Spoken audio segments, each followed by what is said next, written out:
Bonjour et bienvenue et ravi de vous retrouver avec Pascal Morel et Renaud Degas pour ces contrepoints de la santé. Le dernier de cette saison qui fut particulièrement riche et intense. Nous avons en effet reçu Agnès Buzyn et organisé un débat avec les professionnels de santé sur le plan Ma Santé 2022 qui a été voté la semaine dernière. Nous avons également reçu Frédérique Vidal, ministre des Universités, pour mieux comprendre la réforme complexe des études de santé. Nous avons aussi débattu de l'Europe de la santé, des territoires, de la santé numérique, même du rôle de la Cour des comptes. Et à chaque fois, le constat est un peu le même. Les solutions sont plus ou moins connues, mais ce qui pêche, c'est la réalisation, l'exécution. Alors Nicolas Revel, merci d'avoir accepté notre invitation, car vous êtes en quelque sorte le bras armé de la mise en pratique des nombreuses réformes en cours. Et d'ailleurs, comme on le verra dans le sondage BVA que nous présentera tout à l'heure Odile Peixoto, les Français reconnaissent à l'assurance maladie un rôle essentiel pour, ouvrez des guillemets, la régulation de l'ensemble du système de soins. En quelque sorte, une nouvelle donne peut-être pour l'assurance maladie.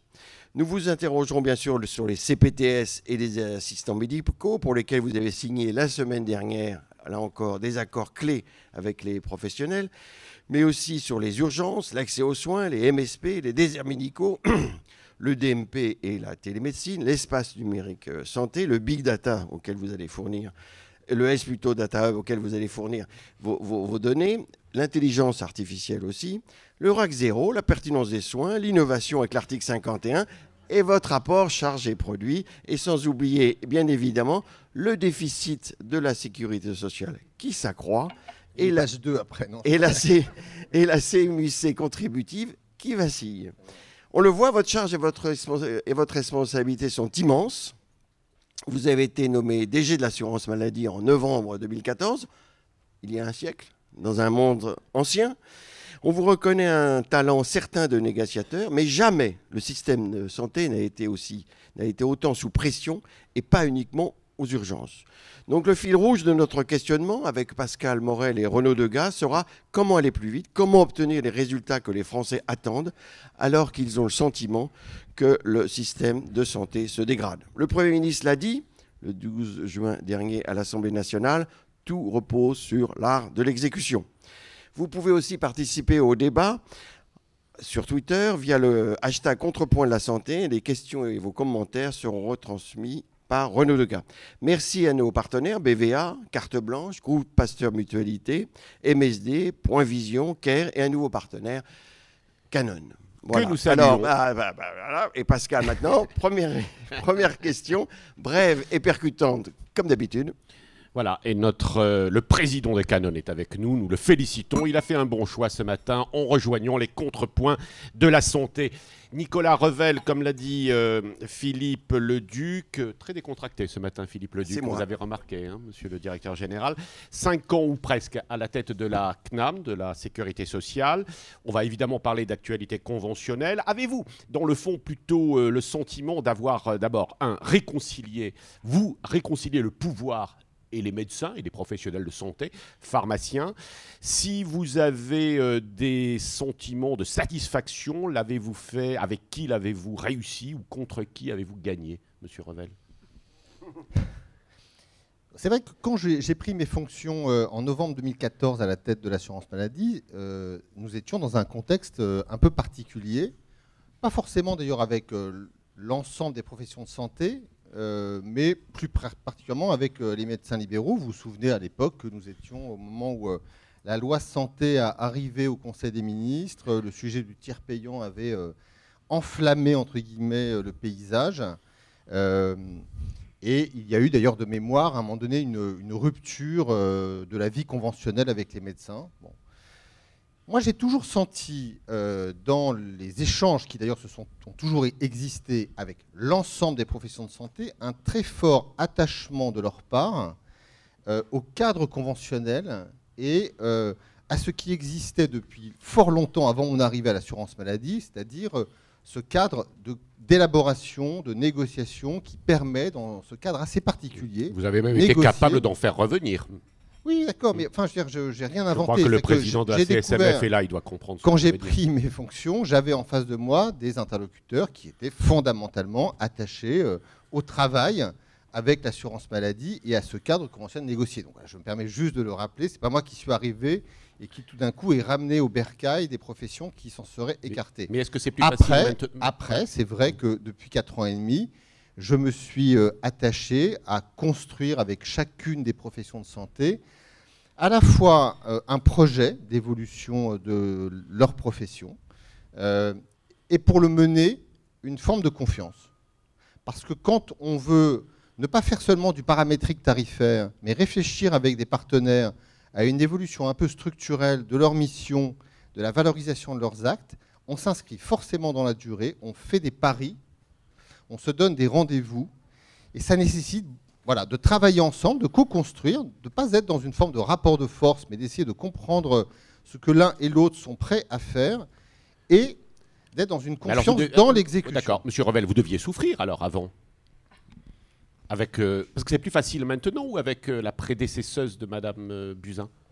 Non, mais pardon, Pascal, on va pas faire comme ça. Mais on va pas faire comme ça. Moi, je me suis tout à fait bien entendu avec Marisol Touraine, pour lequel j'ai la plus grande estime, je vais être très clair. Je m'entends très bien, évidemment, avec Agnès Buzyn, par définition, par principe. Il vaut mieux, oui. Bon, voilà. Et donc, je n'ai jamais eu le sentiment d'avoir été mis en difficulté par mes ministres de tutelle. Bon, comment on arrive à passer quand même d'une situation, soyons précis, d'une situation avant, qui était une situation plutôt conflictuelle, à une situation qui est plutôt partenariale. Et est-elle effectivement réellement de confiance? Est-ce que vous avez vraiment le sentiment qu'elle... Il faudrait leur demander. Oui. Moi, mais vous, il se trouve qu'on a en effet, pendant ces 4 ans et demi, conduit un cycle assez impressionnant de négociations, parce qu'il se trouve que chaque profession a une convention, avait son échéance, et donc nous avons été amenés en 4 ans et demi à négocier avec à peu près toutes les professions. Il y en a une, les pédicures-podologues, sur lesquelles on a négocié, on n'a pas encore signé. Mais avec toutes les autres, je crois qu'on a couvert le champ. Et encore une fois, chaque fois, ça a été un peu long, parfois compliqué, parce que par définition, on joue sur des choses qui sont lourdes de conséquences. Mais oui, moi, j'ai une vision de la négociation qui n'est pas... il y en a un qui va gagner et l'autre qui va perdre. Voilà. On essaye ensemble de s'entendre. Parfois, on peut avoir des désaccords, mais on essaie de trouver une vision partagée d'une évolution à venir, qu'on construit parfois plus ou moins vite, parfois c'est des petits pas, parfois c'est des grands pas. Et dans l'échange même, dans le contenu même de ce qu'on élabore ensemble, oui, on essaie de construire, je crois, un cadre de travail qui doit forcément se construire sur un principe de confiance. Il me semble que cette confiance est établie. Alors ça, c'est votre méthode, Nicolas Revel, mais comme vous dites, parfois, ça prend du temps. Est-ce que vous avez le sentiment qu'il faut que le pilotage du système de santé évolue ? Vous vous adressez aux professionnels de santé, on voit bien que les urgences sont engorgées parce qu'en partie, les professionnels de santé peut-être n'arrivent pas à prendre les malades dans les soins non progrès, comme on dit. Est-ce que vous pensez que ce pilotage du système de soins dans son ensemble, que les Français vous reconnaissent, et in fine, on va le voir, plus que d'ailleurs la prévention ou la prise en charge des pathologies chroniques, est-ce que ce pilotage doit évoluer pour avancer plus vite ?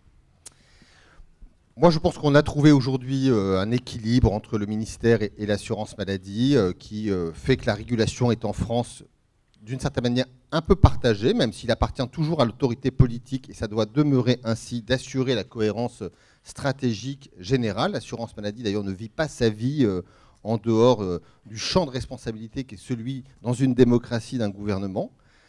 Là où la gouvernance, probablement, en tout cas, la manière de faire doit évoluer, et on va y venir, c'est ce que nous essayons de construire, c'est dans la capacité de décloisonnement du système. Décloisonner, ça ne veut pas dire forcément faire un big bang institutionnel qui confierait, si tel était le sens de la question, à une super agence qui s'appellerait par exemple l'assurance maladie, la totalité des leviers de régulation. Je pense que ça poserait... Vous avez posé la question il y a 2 ans, 3 ans, J'avais répondu 4 la même ans, chose. donc vous ne voulez pas vous la reposer cette fois. Mais... Ouais, enfin, c'était un peu celle-là que j'ai compris. Nicolas, comment peut-on décloisonner Après, si je pense que ce qui va se passer dans les territoires est extrêmement important. Parce que c'est là que, au-delà d'une régulation macro-tarifaire sur des autorisations ou des tarifs, je pense que ce que nous essayons de libérer, d'installer depuis quelques années, c'est une capacité des acteurs, des professionnels, des établissements, dans des cadres territoriaux précis, de construire davantage ensemble. Et ça me paraît, quand on y réfléchit bien, probablement beaucoup plus structurant et efficace que n'importe quelle révolution de gouvernement. Mais sur les territoires, c'est important sur les territoires, parce qu'on voit bien que sur les territoires, c'est l'ARS, c'est les professionnels de santé bien sûr, et c'est l'assurance maladie, et dans les CPTS, les établissements de santé sont impliqués, c'est marqué dans votre communiqué. Donc comment faire en sorte de décloisonner le système si vous n'avez qu'une petite partie? La télémédecine, c'est en ville, mais c'est pas à l'hôpital. Non, mais voyez, prenez le cas des CPTS. Une des questions qui va se poser, communauté professionnelle, territoriale de santé, on y reviendra probablement, mais je pense qu'ici tout le monde... Vous êtes regardé dans le monde. Monde entier, d'accord, très bien. En anglais, je ne sais pas comment on dit, CPTS. En japonais, la question c'est, on a voulu que ces CPTS soient copilotés du point de vue de la puissance publique par les agences régionales de santé et l'assurance maladie. On va vers des contrats tripartites entre ARS, assurance maladie et chacune des communautés. Bon. Dont les ça veut dire que... Non, attendez, je viendrai aussi des établissements. Les CPTS, elles vont partir, et on l'a écrit comme ça dans l'accord, elles vont partir des acteurs de la ville. C'est eux qui sont à l'origine et vont faire naître les CPTS. Après, oui, moi je suis convaincu qu'une CPTS ne trouvera, je dirais, son plein aboutissement que dès lors qu'elle est capable de faire évidemment des ponts avec le secteur sanitaire et le secteur médico-social. De quelle manière les fera-t-elle? Est-ce que ce sera en intégrant purement et simplement un établissement dans la gouvernance de la CPTS? Est-ce que ce sera en nouant des formes de partenariat, des contractualisations qui rendront le service attendu avec ces établissements? Ce seront aux acteurs d'en décider. Mais juste, j'y reviens. Vous voyez bien que ce cloisonnement que vous soulignez il y a quelques minutes entre ARS et assurance maladie, finalement, je pense qu'on ne le verra pas sur le terrain. Parce que ARS et assurance maladie, en tout cas depuis quelques années, et j'y ai veillé depuis que j'ai pris mes responsabilités à l'assurance maladie, travaillent réellement aujourd'hui de mieux en mieux ensemble. Et sur les CPTS, travailleront ensemble de A à Z, du début à la fin. Il donne un peu l'impression d'être un peu sous vos ordres, quand même. Pas du tout. Du national, non. Alors, si on parle de gouvernance, quand même, même si on ne veut pas uniquement parler de réforme institutionnelle, encore que certains vous disent, nos confrères journalistes notamment, que je salue ici ce matin, que c'est tout ça est quand même encore très technostructuré, c'est-à-dire très complexe. Finalement, ne faudrait-il pas quand même imaginer un peu plus de décentralisation ou de déconcentration pour réussir? Quel est votre sentiment profond? En partie, si vous voulez, il y a... comme souvent, moi, mes réponses m'invitent à nuancer des points de vue qui peuvent paraître comme ça blanc-noir. Bon. Je pense qu'on est dans un pays, par exemple, où il serait demain très compliqué, dans une forme de régionalisation, décentralisation ou déconcentration, en tout cas régionalisation, d'expliquer à tout le monde, professionnel et assuré, que le tarif des séjours hospitaliers ou des actes en ville serait différent d'une région à l'autre. Je pense que ce n'est pas dans notre ADN, ce n'est pas dans notre culture. Ça poserait 1000 problèmes. Et donc, quand on parle de régionalisation, on peut penser très rapidement à des hors-dames, ONDAM régionaux, ce qui signifie tout simplement non pas des budgets, mais des tarifs différenciés. Moi, je n'y crois pas à ça. Vous ne croyez pas aux hors-dames? Parce qu'un hors-dame, ça veut dire des tarifs différenciés. Oui. Ça ne veut pas dire autre chose. Non, mais je dis simplement que dans notre pays, je pense que c'est difficilement acceptable que d'avoir des tarifs différenciés, parce que je pense même que ce serait compliqué à justifier que d'une région à l'autre, les tarifs ne soient pas tout à fait les mêmes. Une fois que j'ai dit ça, qui ferme la porte, c'est ma conviction, à un certain scénario, je suis convaincu que nos outils nationaux ont une vraie limite. Bon. Et quand l'assurance maladie, quelle limite alors, oui. C'est celle qui fait qu'on ne peut pas, avec des outils nationaux, faire émerger des choses qui sont précisément trop subtils pour pouvoir rentrer dans des cadres qui forcément s'adaptent mal à cela. Deux exemples à un moment donné qui sont des éléments d'aujourd'hui et qui répondent à cette préoccupation. L'article 51. Vous n'avez pas cité dans votre longue liste, c'est dommage. Si, vous n'avez pas écouté, bien sûr, l'article 51. Non, vous ne l'avez pas cité. Non, je crois que ça n'a pas été cité. Non, c'était ma question. En fait, l'article 51. C'est un exemple même de difficulté de régulation. Beaucoup de projets et très peu mais d'élus. Vous allez voir. Non, vous allez voir. Beaucoup de déceptions à venir. Non, je ne crois pas. Vous allez voir, il y a eu effectivement, il y a eu beaucoup de projets, ce qui montre peut-être que certains projets n'étaient pas en réalité dans l'esprit et dans le cadre de l'article 51, mais beaucoup s'y inscrivent en revanche.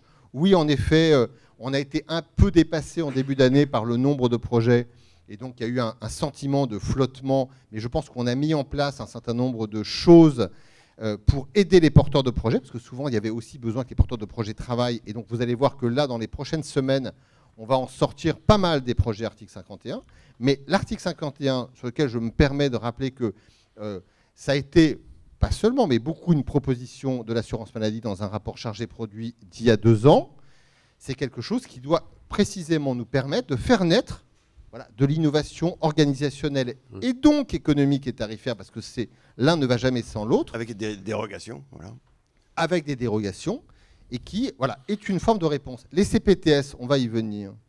Le gouvernement dit on veut que le territoire national se maille le plus vite possible de ces PTS. On en tire collectivement la conviction que si on veut que ça marche, il faut que ce soit dans le cadre conventionnel, parce que le cadre conventionnel donne une stabilité, une visibilité aux acteurs, et que c'est une condition pour qu'ils s'y engagent. Bon, mais cette négociation conventionnelle et cet accord, si vous l'avez bien lu, c'est un accord qui justement a évité de vouloir tout cadrer. 1000 en 2022. Et qui a renvoyé fondamentalement, quand on lit le texte, la définition fine des missions et même la négociation fine des budgets au niveau local. Comment ça va coûter au niveau national totalement ça coûtera le nombre de... Voilà, c'est un peu compliqué à dire. 1000 multiplié par... On considère qu'une CPTS, en fonction de sa taille et de l'ampleur, l'ambition qu'elle va se donner dans les missions qu'elle va déployer, ça va représenter un budget annuel pour l'assurance maladie qui sera entre 250 000 et 450 000 euros par an. Après, vous multipliez... Vous arriverez à 1000 en 2022 ? On verra bien. Moi, ce que je vois aujourd'hui, en tout cas, et ce que je trouve très rassurant, c'est une dynamique réelle, réelle dans les territoires. C'est que quand vous faites le tour du point de vue des professionnels, du point de vue d'ailleurs de la perception des ARS et de l'assurance maladie, moi, je suis très frappé de voir que il y a énormément de projets de CPTS. Après, d'ailleurs, il faudra faire attention à ce que on sache à la fois accompagner cette dynamique, mais ne pas non plus vouloir aller parfois trop vite. Ce que font les ARS, paraît-il. Ils appellent les médecins, ils disent vous en êtes où ? Il y a une pression. On a le droit d'appeler un médecin pour lui demander où il en est, mais après, il faut vérifier que la CPTS qui, à un moment donné, dont on dit nous sommes les professionnels qui allons créer la CPTS sur le territoire X ou Y, que ces professionnels, je dirais, aient la surface, la légitimité, la représentativité pluriprofessionnelle et sur d'autres critères qui permettent de se dire si on part avec ce noyau, on embarquera les autres. C'est ça qui est important. Oui. Et vous pensez très, très sincèrement, parce que notre pays a connu une crise très lourde depuis 6 mois, enfin, je ne sais pas si elle est terminée, mais enfin, les gilets jaunes, et le secteur de la santé a souvent été interrogé dans cette crise. Qui ressort en tête dans le grand débat organisé par le président de la République, la santé. Absolument. Est-ce que vous pensez que c'est une réponse que l'administration, les institutions, la technostructure, si on veut être un peu critique, mais répondra, que vous êtes en mesure de répondre à ces attentes, notamment par les CPTS. C'est une question vraiment de fond. Non, mais je comprends. Simplement, il y a, dans ce qu'on a négocié, il y a 2 accords. Il y a un accord sur les CPTS, un accord sur les assistants médicaux. Ma réponse à votre question, c'est que ma conviction, c'est que la réponse, qui j'espère sera la plus directe et impactante, à ce que le débat national a exprimé, la difficulté d'accéder aux soins, de retrouver un médecin traitant quand le sien part à la retraite ou d'avoir des délais de rendez-vous dans certaines spécialités plus rapides, ce sont les assistants médicaux. Alors, la CPTS, c'est un élément très structurant dans ce que nous voulons construire d'un système de santé qui prend mieux en charge et fonctionne mieux globalement. C'est sûrement moins parlant pour les patients et les assurés. C'est extrêmement important dans la durée. Organisationnel. Oui. Nicolas Revel, les assistants médicaux, tous les médecins vont pas pouvoir en avoir. Il y a certains critères d'éligibilité des médecins. Donc, est-ce que c'est pas un peu trop serré? Il y a déjà un syndicat qui veut renégocier l'avenant pour qu'un médecin isolé puisse avoir un assistant médical. Est-ce que vous n'avez pas un peu serré la vis? Combien de médecins éligibles? On a aujourd'hui, on considère que sur les 110 000 médecins libéraux, la moitié sont éligibles au dispositif. D'accord. Et alors, si on fait la distinction entre médecins généralistes et spécialistes, plus de médecins généralistes. Plus de médecins généralistes que de médecins spécialistes. Enfin voilà. Il faut avoir un minimum d'activité. Il y a quelques critères, et ces critères parfois, quand on regarde de près l'accord, peuvent avoir quelques dérogations, exceptions, mais fondamentalement, il faut être dans un exercice regroupé, au moins 2, sauf dans les zones sous-denses où on n'exige pas cette condition. Il faut aller vers un exercice coordonné dans les 2 ans. Et l'exercice coordonné, c'est pas uniquement être dans une CPTS ou une EMSP, mais sous les diverses formes. C'est vrai que l'assistant médical, on le réserve à des médecins qui ont un minimum d'activité. Sinon, honnêtement, on se demande est-ce que ce serait juste. Voilà. Et puis, on assume, et ça évacue une partie des médecins, de les réserver aux médecins qui ont soit en secteur 1, soit pour les secteurs 2 qui ont souscrit à l'option tarifaire maîtrisée. Bon, voilà. Rappelez-nous, Monsieur Revel, donc tous les syndicats, à l'exception de 1 ou 2, n'ont pas signé. On a 3 syndicats signataires que sont, je cite la CSMF puisque son président est présent ce matin, MG France et le SML. D'accord. Voilà. Et vous n'êtes pas arrivé à rassembler l'ensemble des syndicats? Ça vous déçoit? Oui, non, je suis toujours déçu parce que moi j'essaie toujours de négocier en espérant faire signer tout le monde. Le bloc à la fin n'a pas signé, mais je pense que l'assistant médical est probablement un objet entre guillemets qui est un peu lointain de leur exercice professionnel. Et la FMF n'a pas signé. Alors 4000 en 2022. Non, 4000 ou plus peut-être. Ou plus. Ce n'est pas du tout. Il n'y a pas un nombre d'assistants médicaux à répartir. Hein. Et dans les 2 premières années, il n'y a pas de contrôle. L'argent est versé a priori. Oui, absolument. Donc il y a une facilitation importante. En gros, le contrat, c'est de dire à un médecin, on va vous financer un assistant médical. On a évalué le coût de l'assistant médical à 36 000 euros, toute charge. On commence à le financer à 100% la première année. On descend ensuite en 2 étapes à ce qui va être ensuite un financement pérenne à 21 000 euros pour un plein temps. L'assistant médical peut travailler selon les formules, soit pour 3 médecins, pour 2 médecins ou pour 1 médecin. 1 pour 3, 1 pour 2, 1 pour 1. Le médecin est libre de choisir son option. Selon l'option qu'il choisit, ses engagements en termes d'évolution de sa file active et de sa patientèle sont évidemment différents. Quand on est sur du 1 pour 3, on prend un certain engagement. Il est beaucoup plus important quand on est sur du 1 pour 1. C'est vraiment un levier, à votre avis, d'innovation organisationnelle, de changement, franchement. Honnêtement, vous savez, l'assistant médical, ce n'est pas un truc qui est né dans le cerveau des bureaux de l'assurance maladie. Hein. Souvent, vous savez, les bonnes idées, on les attrape en discutant avec les acteurs et en observant. Et c'est beaucoup les médecins qui nous en ont parlé. Et moi, j'ai vu, y compris d'ailleurs dans des congrès ou des colloques il y a encore un an, et d'ailleurs l'idée est un peu née de ces échanges et de ces témoignages qui nous ont été présentés, des impacts absolument formidables, à la fois dans la capacité d'un médecin qui travaille avec un assistant médical à en effet suivre davantage de patients, ce qui est une réponse immédiate et extrêmement pragmatique et rapide à la question d'accès aux soins, mais dans des conditions d'exercice qui, pour le médecin, ne sont pas du tout de la charge mentale ou du stress supplémentaire, c'est juste le contraire. On était avec la ministre vendredi dernier en Vendée. On a fait un échange avec 4-5 médecins qui se sont engagés dans ce dispositif parce que l'ARS avait financé de manière expérimentale quelque chose qui s'inspirait déjà de notre affaire. Ce qui m'a le plus impressionné, c'est à la fois l'impact sur la file active, mais d'avoir des médecins qui nous expliquaient à quel point leurs conditions d'exercice s'étaient transformées. Sur les assistants médicaux. Avec une charge, mentale, je le dis pour les médecins, qui s'était réduite. Voilà. Et donc je pense qu'on va avoir un vrai enjeu, vous parlez de l'exécution, Parce que je vois bien qu'il y a des médecins qui s'interrogent en disant l'assistant médical, c'est du productivisme. Oui, le débat. Non seulement c'est compliqué, mais c'est du productivisme. L'assistant médical, c'est une amélioration de la qualité de vie au travail pour le médecin. C'était peut-être la manière de présenter les choses, parce qu'à un moment, vous avez dit, ou la ministre, enfin je ne sais qui a dit, oui. on va vous les donner, mais on va vous pousser à... non, mais il y a une contre... Attendez, on va plus prescrire. Pas plus prescrire, non. Oui, mais en revanche... Je voulais voir si vous réagissiez, monsieur. Voir si j'étais réveillé. Ouais. Voilà. Mais ça vient. Nous savons que vous êtes réveillé, c'est difficile. Je me suis dit que les syndicats devaient avoir des difficultés parfois pour négocier, hein, parce que pour poser les questions, c'est compliqué. Non, dernière question sur les assistants médicaux. Comment ça va coûter à terme, les 4 000 ? Ils ne sont pas formés au départ, donc il y aura une formation. Mais dès septembre, on pourra engager un assistant médical qui n'aura pas de formation particulière. Et troisième question, un peu, est-ce que c'est pas difficile pour certains médecins d'engager du personnel quelque part? C'est pas évident, il y a des problèmes de ressources humaines. Bien sûr. Comment vous voyez ça?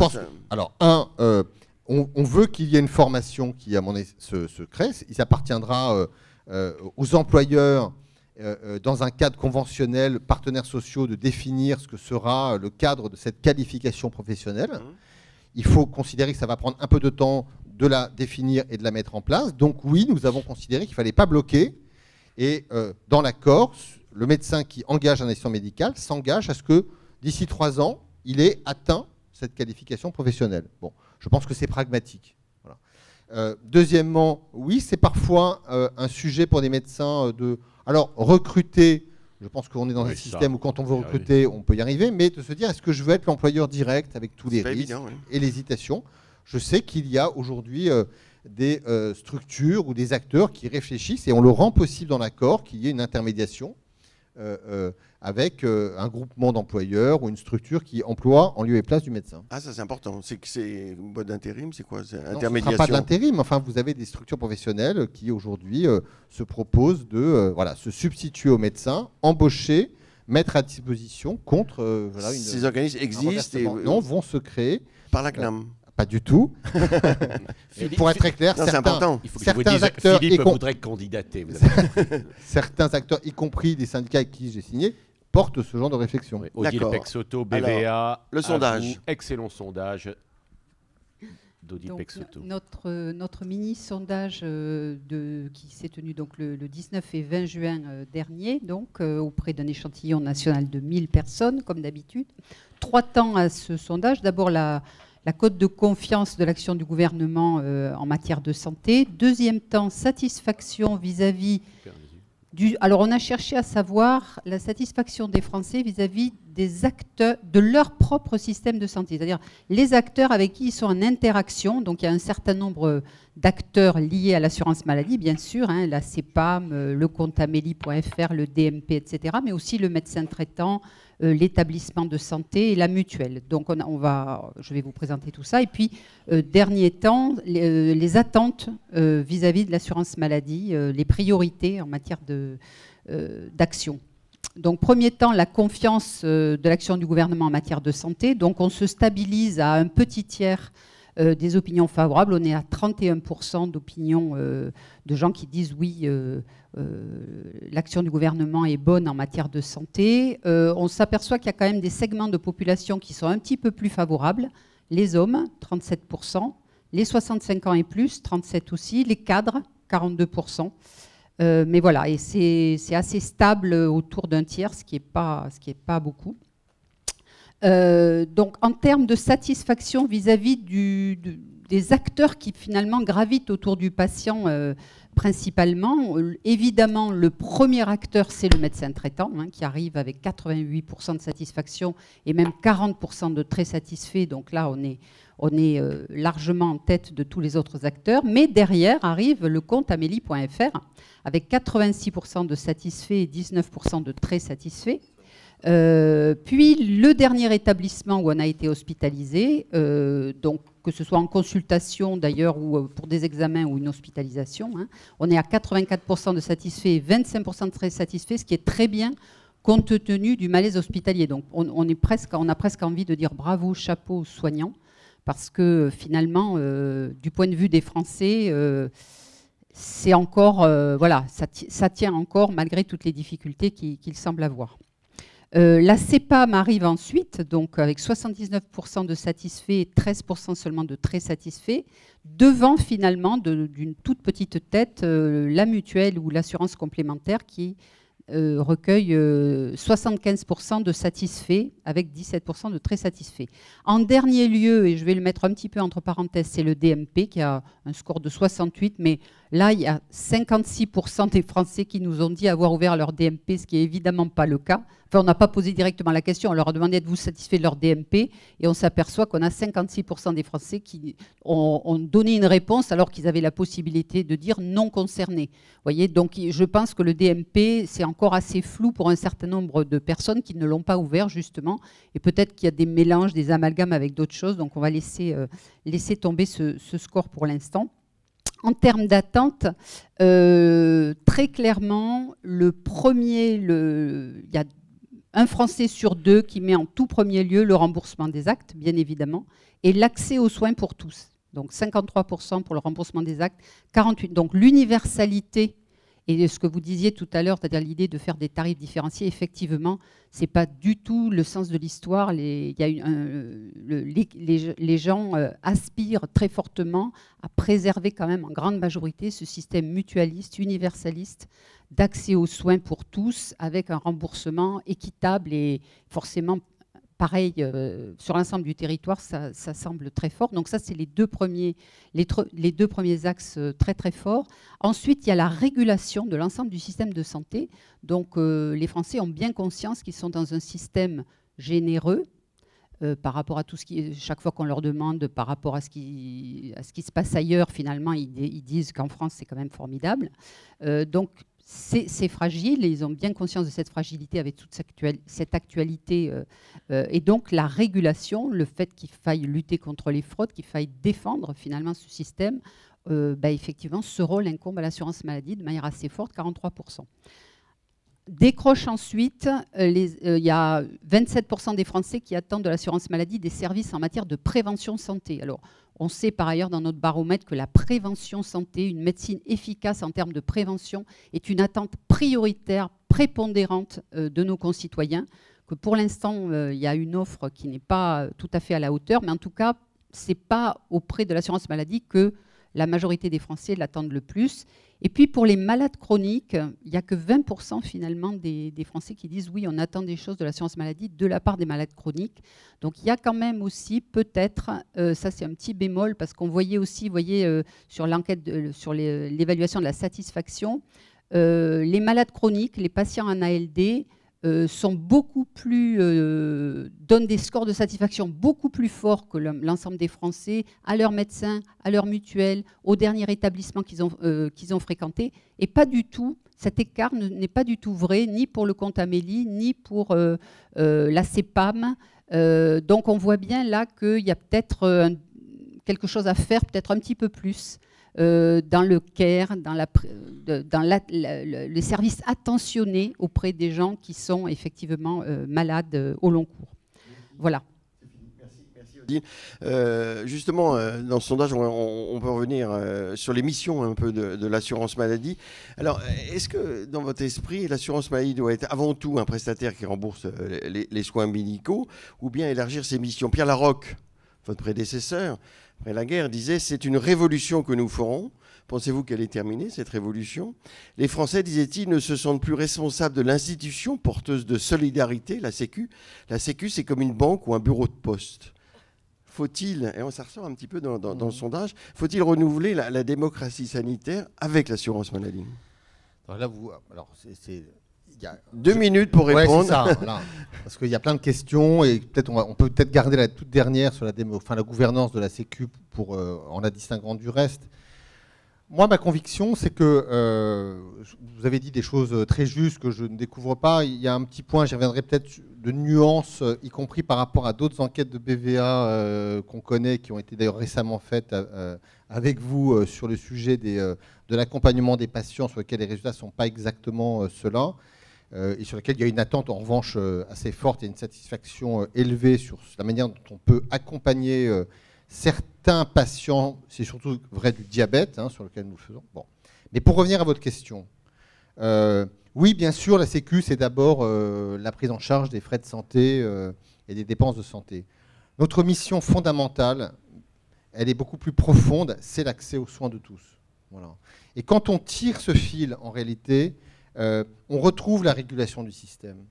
Parce que, vous l'avez dit, les Français, ils sont conscients qu'ils ont un formidable système de santé. Et d'ailleurs, quand on les interroge, ils voient bien les tensions, mais ils voient bien aussi la robustesse du filet de sécurité dans l'accès aux soins, notamment quand on est très malade. Ils sont tout autant convaincus que c'est hyper fragile. Mais ils veulent qu'on le préserve. Et donc, je pense qu'ils sont d'accord avec l'idée qu'il faut qu'on régule. Le terme de régulation veut dire tout et son contraire. Ils sont notamment très conscients qu'il y a beaucoup de gaspillage dans le système de santé aujourd'hui, parce qu'ils le voient au quotidien autour d'eux. Bon, voilà. Alors après, une fois qu'on a dit ça, ils ne veulent pas que ce soit des déremboursements. Bon, et ils voudraient qu'on puisse collectivement trouver les voies et moyens pour que voilà, on gaspille un petit peu moins. Ils attendent ça de nous. Ils sont prêts quelque part à jouer le jeu, mais pour autant qu'on crée les conditions pour que ça puisse se faire. Mais ils ne sont pas associés du tout à la gouvernance. Ils ne sont pas associés du tout à la sécurité sociale. Il n'y a plus d'élections. Non, dans nos instances. Est-ce que la démocratie sanitaire n'a pas un peu perdu de terrain? Attendez, dans le conseil de la CNAM, j'ai France Asso Santé, j'ai la Fédération nationale des travailleurs handicapés, j'ai l'UNAF, voilà, donc il y a évidemment des représentants. Monsieur Revel, ce que veut dire Philippe, parce que qui est tout sauf naïf, en réalité, évidemment, vous l'aviez remarqué, Philippe n'est pas naïf. Ce qu'il voulait vous dire, c'est après la crise sociale que l'on a connue, est-ce qu'il ne faudrait pas quand même que vous fassiez peut-être plus participer les citoyens par l'intermédiaire de leurs représentants ou directement? Enfin, c'est ça la question, non? Je pense. Philippe, c'est ça? C'est exactement ça. Merci, Philippe. Non, il y a on a une gouvernance qui, effectivement, en 2004, a confié davantage. En 2004. Moi, je n'étais pas là en 2004, mais en tout cas, en 2004, le directeur général de la CAM a plus de responsabilités. Philippe Douste-Blazy, oui. Bon, avant, c'était quoi le modèle avant 2004? Avant 2004, le modèle, c'était que c'était le président du Conseil qui négociait, parce que c'était fondamentalement ça, le pouvoir du Conseil. Hein. C'était le président du Conseil qui négociait les conventions. Voilà. Je ne suis pas sûr que c'était tout le Conseil et toutes les représentations de la société civile qui négociaient les conventions. Voilà. Donc, mais vous pensez pas qu'on peut plus retour à l'avant, non, pas le retour avant 2004, mais est-ce que vous ne pensez pas qu'il y aurait peut-être à réfléchir pour mieux associer les Français Philippe, je suis d'accord. Vous êtes d'accord, c'est parfait. Alors on passe à la question suivante. Oui, alors sur le malaise, Odile Peixoto a parlé du malaise des hospitaliers, notamment les urgences, la psychiatrie, votre sentiment sur cette question-là, un point sur le DMP quand même, à la lecture de ce sondage ou à l'écoute de ce sondage, un commentaire? Alors, première question, moi je pense que la réponse du gouvernement, je la crois profondément honnête. C'est-à-dire qu'il y a une réponse de court terme qui est une réponse sur la valorisation de la difficulté des métiers et des fonctions exercées dans ces services d'urgence, qui est une réponse de court terme. Il y aura des renforcements d'effectifs pendant l'été, c'est une réponse de court terme. Et après, tout le monde sait dans le système que la crise des urgences, c'est, entre guillemets, le symptôme d'un dysfonctionnement plus large qui est à la fois sur l'amont et sur l'aval. Et donc ça, c'est une réponse qu'il faut qu'on construise. Ça ne se fera pas en 3 mois. Oui, ça fait longtemps qu'on le dit. Enfin, d'accord. Mais ça fait 10 ans qu'on le dit et on est toujours... ça s'aggrave. Mais au même qu'est-ce qui va changer maintenant je pense que si on revient à l'amont, qui est en gros éviter qu'il y ait autant de fréquentation des urgences, il se trouve qu'on n'est pas là les bras ballants. On parlait tout à l'heure des CPTS. Une CPTS, vous disiez, c'est un objet, c'est un peu techno, on ne comprend pas exactement ce que ça va faire. Ça doit être, par exemple, pour un patient qui, à un moment donné, il est 18h30, 19h, il sait qu'il aura un mal de chien à trouver un rendez-vous chez un médecin généraliste. C'est quoi le numéro que j'appelle pour qu'on me dise s'il est possible d'avoir rapidement ou demain matin un rendez-vous en ville et qui m'évite d'aller aux urgences. Oui. Voilà, ça c'est une réponse organisationnelle qui répond à un vrai besoin, une vraie attente. Si demain on est capable de le mettre en place, c'est juste un élément très nouveau. Et comme c'est toujours quand même une question d'économie, sur les fusions par exemple économiques, c'est-à-dire les enveloppes, fusion des enveloppes ville-hôpital, est-ce que les fongibilités, est-ce que ce sont des sujets qu'il faudrait vraiment un jour aborder? Enfin, Philippe et moi, nous animons quelques débats depuis peu de temps, mais enfin, on parle toujours de ça, toujours de ce sujet. les médecins, les professionnels, les directeurs d'hôpital, les gestionnaires nous parlent toujours de ça. Et ça n'avance pas. Oui, mais vous savez, il y a parfois des débats dont moi, quand je les regarde, on parle de fongibilité des enveloppes. Oui. Mais quand vous regardez comment le système fonctionne, ça ne marche pas exactement comme ça. Enfin, pardon, excusez-moi de vous le dire à un moment donné. Il n'y a pas de budget limitatif. Un hôpital, il a un tarif et il facture à l'assurance maladie en fonction du volume de son activité. Voilà. Donc on n'est pas sur ce sujet. La vraie question qu'on a, c'est de faire émerger des organisations qui mêlent les acteurs de la ville et de l'hôpital et qui, pour pouvoir les mêler, puissent avoir un modèle économique et tarifaire qui décloisonne les choses. Donc c'est pas un problème, pardon, de vous prendre un peu au pied à l'aise. Non, mais c'est important. C'est pas un sujet de fongibilité des enveloppes. Oui. On n'est pas sur des enveloppes limitatives dans le système de soins. On ne dit pas la ville a 80 milliards et pas un euro de plus. L'hôpital a 80 milliards. est construit comme ça quand même. Mais c'est un Ondam les clés flottantes, comme diraient. Il n'y en a pas. Certains syndicats. Mais il n'y en a pas. Vous n'y revenez pas. On est fondamentalement sur des enveloppes qui sont évaluatives. Et ensuite, on regarde la dépense. On peut essayer d'agir par 1000 manières pour faire en sorte qu'à la fin, l'Ondam soit respecté. Mais on n'est pas dans des enveloppes fermées.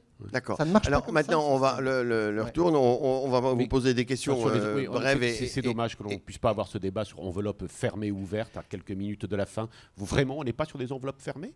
Il y a un quand seul... Même, si on dépasse, la Cour des comptes a encore dit un certain nombre de choses, si on dépasse l'Ondam, on se fait quand même taper, enfin les acteurs se font taper. On ne dépasse jamais l'Ondam, justement. Non, mais on ne dépasse pas l'Ondam, mais aujourd'hui, vous pourriez avoir demain un dépassement de l'Ondam sur lequel les acteurs, les régulateurs n'auraient pas de levier de régulation. Oui, enfin, alors on passe à différents points qui sont importants et que j'ai listés en introduction. Alors chargé produit, ensuite la télémédecine, etc. On va passer ça rapidement, réponse rapide. Chargé produit, vous ne pouvez pas en dire beaucoup parce que vous présentez votre conseil, je crois, aujourd'hui. Ah si, il va nous dire ici, au contrepoint de la santé. Mais vous allez nous en dire quand même. Alors on nous a dit qu'il y avait beaucoup de choses sur le diabète, il y aura peut-être des intéressements des médecins. Chargé produit, cette année, ça va être quoi l'esprit, quoi? Qu'est-ce qui va ressortir, si vous pouvez nous en dire? De toute façon, on est entre nous. D'accord, on est entre nous. Non, mais on va présenter tout à l'heure au Conseil ce rapport. Il sera voté par le même Conseil qui, comme quoi, a un rôle dans notre gouvernance mardi prochain. Vous savez, pour ceux qui lisent chargé produit, il y a des invariants dans chargé produit. On regarde l'évolution de la dépense. On dit ce que pourraient être nos pistes d'économie pour l'année prochaine. Et c'est vrai qu'on va cette année creuser et faire des propositions un peu fines sur quelques sujets. Notamment, par exemple, j'en donne un exemple, sur la durée de prescription d'un certain nombre de dispositifs tels des pansements en sortie d'hospitalisation, parce qu'on observe aujourd'hui, quand on se rend au domicile de patients, des quantités phénoménales de pansements qui ont été délivrés par certains acteurs qui ne sont pas les pharmaciens en sortie d'hospitalisation. Donc on fait des propositions... avec un rôle accru des infirmières peut-être. Oui, les infirmières ayant en réalité la possibilité de prolonger des prescriptions au bout de 7 jours, et donc pour essayer de faire en sorte qu'on évite ce gaspillage. Bon. Et puis chargé produit, c'est chaque année des sujets un peu différents sur lesquels on fait des zooms, des analyses et des propositions. On va faire quelque chose sur le handicap cette année avec une très grosse monographie qui va montrer notamment une difficulté d'accès aux soins manifeste sur les titulaires de l'allocation adulte handicapé. On fait un très gros chapitre sur le sujet de l'observance, sur lequel nous avons travaillé avec un groupe entre guillemets d'acteurs et d'experts, notamment la Fédération française des diabétiques. On a fait une enquête, sondage auprès d'un certain nombre de patients en pathologie chronique. Bon. Et puis, à la faveur de cette observance, on regarde en effet ce qu'il en est sur les pompes à insuline et sur le freestyle libre, où on documente des problèmes d'observance qu'on essaie de comprendre et d'objectiver. Vous pointez le développement des biosimilaires également, des génériques? Non, on le pointe et on souhaite pouvoir l'accompagner plus fortement, en effet, en proposant une forme d'intéressement économique sur un certain nombre de spécialités qui sont aujourd'hui autorisées à prescrire certains biosimilaires. Cet intéressement a été mis en place dans les établissements de santé. Pour certains d'entre eux, on souhaite que ça se généralise et on souhaite pouvoir le faire aussi, c'est en ça, ville. Oui, en ville.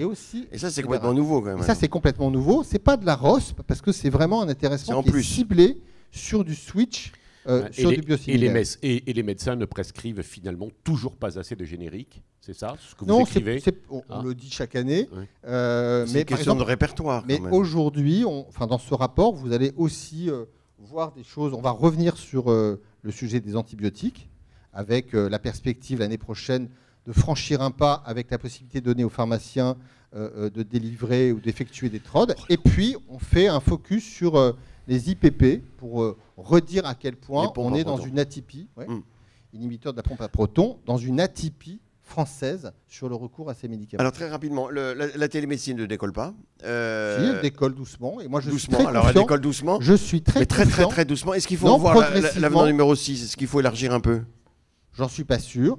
Parce Non, que vous moi, êtes sûr ce du que- contraire même. Non, on verra, on en reparlera avec les partenaires conventionnels et médecins à la rentrée. Je ne crois pas du tout à la nécessité de revisiter l'avenant 6. On en parlera. Moi, je vois au contraire, et là encore, ça prend un peu de temps et c'est assez normal, je vois au contraire beaucoup de médecins qui sont en train de envisager de basculer Donc sur vous la êtes télémédecine. optimiste. Le Oui, je suis DMP, très optimiste. 6 millions de DMP, vous en avez prévu 10 millions pour l'année. Ça se développe, ça pour le coup, quantitativement, mais les médecins ne les remplissent pas. Pas suffisamment, je suis d'accord. Quelle technique vous allez pouvoir utiliser Alors, pour les convaincre ou les sensibiliser La ou les première chose motiver? qu'on veut faire, d'abord pour les convaincre, c'est que leur logiciel soit plus ergonomique et facilite la consultation et l'alimentation du DMP.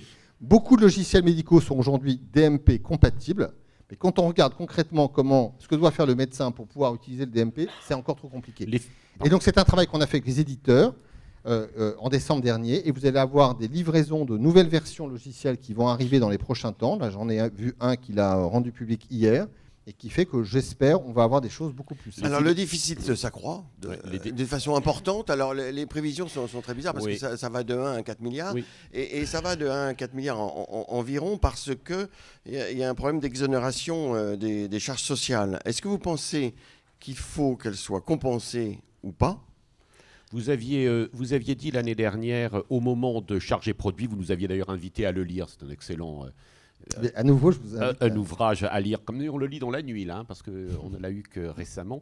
Vous nous invitez à le lire et vous aviez écrit, je ne sais plus où je l'ai mis, que finalement on pouvait très bien imaginer un système qui sera définitivement équilibré. Alors Pascal, la question était précisément sur la compensation des exonérations de charges. Les deux.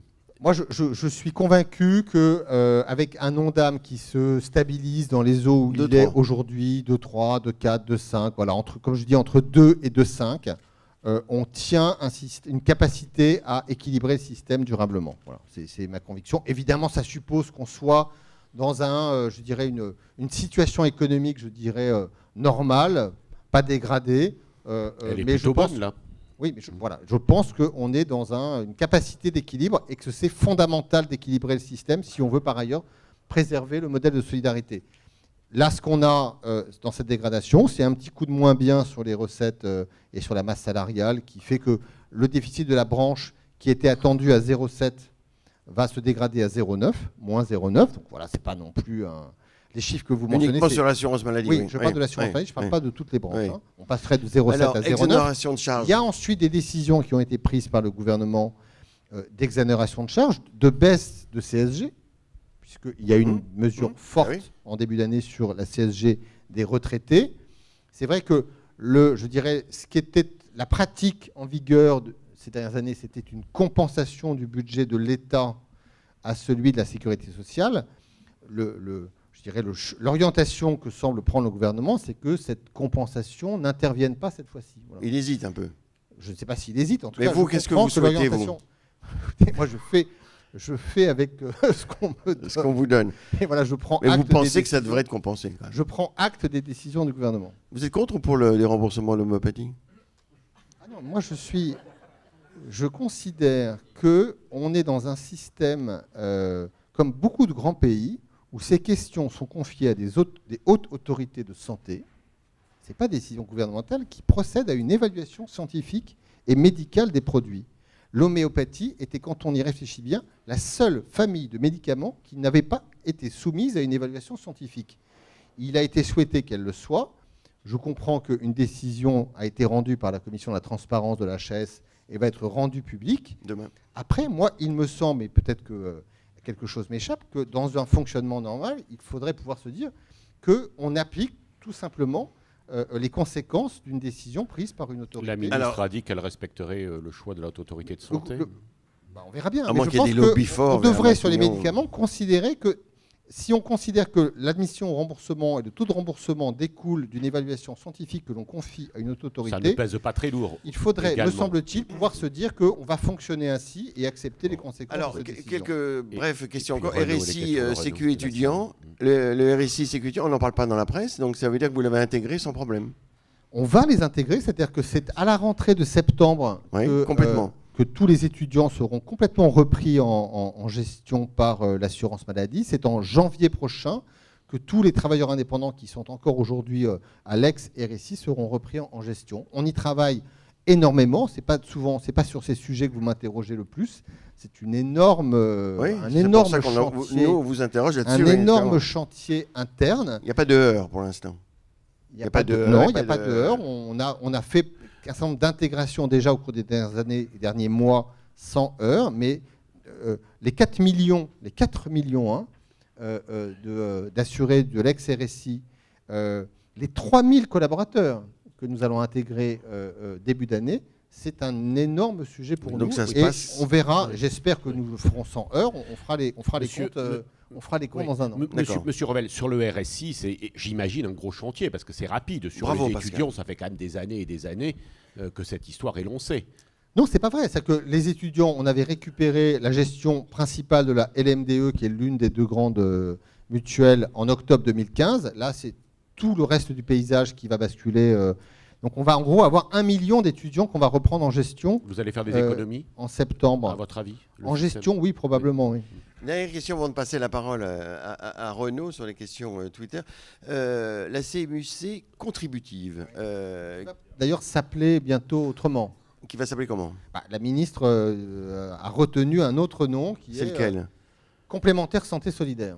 Voilà, complémentaire santé solidaire. Donc, ça vacille un peu, les complémentaires santé ne veulent pas y participer, Si, non? non, pas du tout. Enfin, je pense qu'il y a eu à un moment donné une Il y a discussion eu un sur, flou, oui. sur les frais de gestion, puisqu'il faut savoir que les complémentaires sont doublement sécurisés. Rappelez-nous ce que c'est que la contribution. La complémentaire.